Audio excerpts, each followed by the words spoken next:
الپرسلان خنجر کی مدد سے اس جگہ کو کھودنا شروع کر دیتے ہیں۔ ایک سپاہی کہتا ہے کہ اگر ہم نے اس کی کھدائی شروع بھی کر دی تو ممکن ہے کہ یہ پوری کی پوری سرنگ ہمارے اوپر آ گرے، کیونکہ اگر اس کی ایک دیوار گرتی ہے تو یقیناً سرنگ نے ہمارے ہی سر پر آ گرنا ہے۔ الپرسلان صاحب بہادری سے جواب دیتے ہوئے کہتے ہیں کہ موت کا انتظار کرنے سے بہتر ہے کہ کوشش کی جائے، اور مجھے یقین ہے کہ ہمیں کچھ نہ کچھ ضرور حاصل ہو جائے گا جس کی وجہ سے ہم بچنے میں کامیاب ہو جائیں گے، اور ویسے بھی بیٹھ کر موت کا انتظار کرنے سے بہتر ہے کہ کچھ کام کر لیا جائے۔ یہ کہہ کر وہ پھر سے اس سوراخ کو کھودنا شروع کر دیتے ہیں۔ جیسے جیسے الپرسلان صاحب اس سوراخ کو کھودتے ہیں تو سرنگ کے اوپر والے حصے سے مٹی گرنا شروع ہو جاتی ہے، جس سے وہاں پر موجود تمام تر ساتھیوں کو یہ لگنے لگتا ہے کہ سرنگ بہت جلد ان کے اوپر آ گرے گی۔ الپرسلان صاحب کا ایک ساتھی کہتا ہے کہ بہت جلد یہ سرنگ ہم پر گرنے والی ہے۔ دوسری طرف دیوجن اور رتی گھات لگائے بیٹھے ہوتے ہیں کہ کب وہ پادری آئے جس نے الپرسلان صاحب کی مدد کی تھی اور وہ اس کو اٹھائے اور اس کو قتل کر دیں۔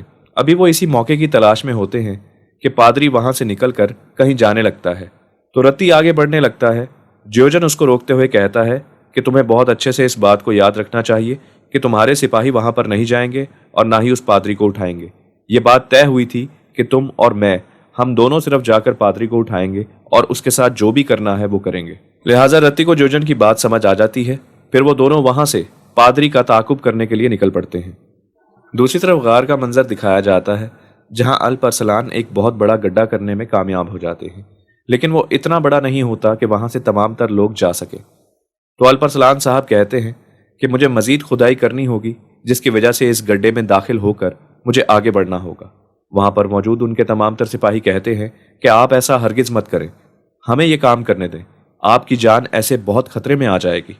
کیونکہ ناظرین، اس سوراخ میں جانے کے بعد اس کا کھڈا کرتے وقت اوپر سے چھت کے گرنے کا خدشہ اپنی جگہ موجود ہوتا ہے۔ الپرسلان صاحب جواباً کہتے ہیں کہ نہیں، اس کام کو میں ہی سر انجام دوں گا، اور اگر میں باہر نکلنے میں کامیاب ہو گیا تب آپ لوگ ایک ایک کر کے اس سوراخ سے باہر آ سکتے ہیں۔ الپرسلان صاحب جاتے وقت یہ بھی کہتے ہیں کہ اگر مجھ سے کوئی غلطی ہو گئی ہو تو مجھے معاف کر دینا۔ ناظرین، یہ بات کرنے کی وجہ یہ ہوتی ہے کہ خدا نہ خواستہ اگر اس سوراخ کے اندر مزید کھڈا کرتے وقت الپرسلان صاحب کی جان چلی جائے تو تمام تر لوگوں سے انہوں نے پہلے سے معافی مانگ۔ وہاں پر موجود تمام تر سپاہی الپرسلان صاحب کو جواباً کہتے ہیں کہ ہم نے آپ کو معاف کیا۔ گورنر کیکا منوس، جو کہ آدھا پاگل ہو چکا ہوتا ہے، وہ الپرسلان صاحب کو دیکھ کے کہتا ہے کہ یہاں پر گپے لگانے کا کوئی فائدہ نہیں ہے، اب جاؤ اور جا کر ہماری جان بچانے کی کوئی کوشش کرو۔ تمام تر سپاہی اس کی طرف غصے سے دیکھتے ہیں۔ الپرسلان صاحب اس سوراخ میں داخل ہو جاتے ہیں۔ جب وہ اس سوراخ میں داخل ہوتے ہیں تو دیکھتے ہیں کہ سرنگ کے اندر باقاعدہ طور پر اور رستے بنے ہوئے ہیں، لیکن جیسے ہی وہ ان میں سے کسی ایک رستے کی جانب جانے لگتے ہیں تو پوری غار میں مٹی گرنے لگتی ہے۔ غرض یہ کہ جہاں پر ان کے تمام تر ساتھی موجود ہوتے ہیں وہاں بہت زیادہ مٹی گرنے لگتی ہے۔ وہاں موجود تمام تر سپاہیوں کو یہ لگنے لگتا ہے کہ شاید الپرسلان صاحب آگے دب چکے ہیں۔ وہ اس سوراخ کے پاس کھڑے ہو کر الپرسلان صاحب کا نام پکارنے لگتے ہیں۔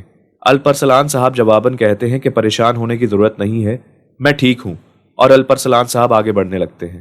دوسری طرف وہ پادری اس گرجا گھر میں چلا جاتا ہے اور اپنے رب سے دعا کر رہا ہوتا ہے کہ مجھے مضبوطی اور ہمت عطا فرما اور مجھے سیدھے رستے پہ چلنے والا بنا اور حق کا ساتھ دینے والا بنا۔ ابھی وہ یہ تمام تر دعائیں کر ہی رہا ہوتا ہے کہ دیوجن اور رتی اس گرجا گھر میں داخل ہو جاتے ہیں، اور داخل ہوتے ساتھ ہی وہاں پر موجود اس دروازے کو بند کر دیتے ہیں۔ وہ اس پادری کے پاس آتے ہیں تو رتی اس پادری پر حملہ کرنے لگتا ہے۔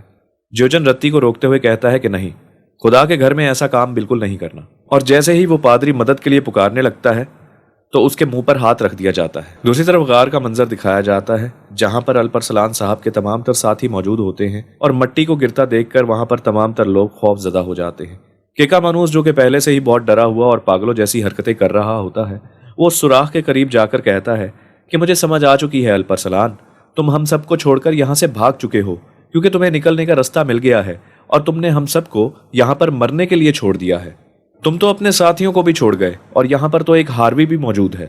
اوار، جو کہ یہ بات سن کر تنگ آ گیا ہوتا ہے کیونکہ بار بار کیکا منوس اس کو ہاروی سمجھ رہا ہوتا ہے، اوار کہتا ہے کہ میں یقیناً یہاں پر تمہیں مار دوں گا۔ الپا گوت اوار کو روکتے ہوئے کہتا ہے کہ نہیں، تم ہرگز ایسا نہیں کرو گے۔ پھر الپا گوت کیکا منوس کو پکڑ کر ایک طرف لے جاتا ہے۔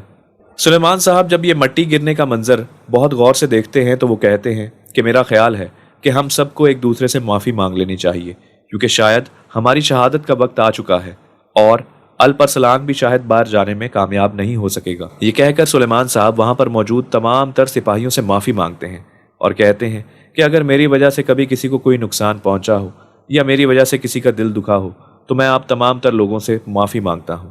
وہاں پر موجود تمام تر ساتھی اور سپاہی سلیمان صاحب سے بھی یہی کہتے ہیں کہ اگر ہم نے آپ کی کبھی نافرمانی کی ہو اور آپ کا دل دکھایا ہو تو ہمیں بھی معاف کیجیے گا۔ کیکا منوس کہتا ہے کہ کیا بکواس باتیں چل رہی ہیں، میں یہاں پر ہرگز مرنے کے لیے نہیں آیا، مجھے اپنی جان بچانی ہے، ایسا محسوس ہوتا ہے کہ تم لوگ پہلے ہی مر چکے ہو۔ کیکا منوس اس سوراخ میں منہ دے کر کہتا ہے کہ الپرسلان میری جان کو بچاؤ۔ الپرسلان صاحب جو اس امید سے آگے بڑھ رہے ہوتے ہیں کہ انہیں کوئی نہ کوئی رستہ ضرور مل جائے گا تو وہ اپنی اس امید کو لے کر کامیاب ہو جاتے ہیں۔ ان کو وہ جگہ مل جاتی ہے جہاں سے وہ اس سرنگ سے باہر نکل سکتے ہیں۔ الپرسلان صاحب اس جگہ کو کھول کر وہاں سے پتے ہٹا کر اس سرنگ سے باہر نکل آتے ہیں اور پھر وہ اندر کی طرف آواز لگاتے ہیں کہ میں باہر آ چکا ہوں اور اب تم لوگوں کی باری ہے، ایک ایک کر کے اس سرنگ سے باہر آتے جاؤ۔ یہ بات سن کر وہاں موجود تمام تر لوگوں کی سانس میں سانس آتی ہے۔